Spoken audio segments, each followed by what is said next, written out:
Սուրեն Պապիկյանը նշանակվել է Հայաստանի պաշտպանության նախարար,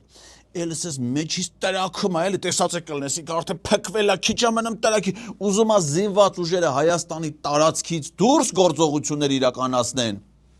Սահմանադրությունը թույլ չի տալի։ Պատկերացնում ես, դե իմացար, ինչ եկան իշխանության 18 թվին այս մարդիկ, այս Արցախը ինչ որ կար, դենի կար։ Դրանից դուրս նոր պատերազմ, նոր տարածքներ, ասել են, չէ՞, Դավիթ Տոնյանն ասաց, Նիկոլ Փաշյանն էլ հաստատել։ Այդ նոր տարածքներն է զավթեցին, հասան մինչև քուր գետը չուզին շարունակեն, այդ քուրով բանով գրավեցին, նստել են, հիմա ասում են լավ, այսքանը հզորացրինք, մեծացրինք այս երկիրը, բայց երկրի տարածքներից դուրս Աֆրիկա, Հարավային Ամերիկա, Կենտրոնական Եվրոպա, ուզում են գրավեն, տարածքները զավթեն, զինված ուժերը երկրից դուրս գործողությունը գալի կարդում են սահմանադրությունը թույլ չի տալի, բա դրա համար այս փոփոխությունները պիտի արվի, որ Պապիկյանի զորական հաղթարշավը տարածվի ամբողջ աշխարհում։ Պապիկյան մի ասա, մեն Նապոլեոն Բոնապարտ ասա։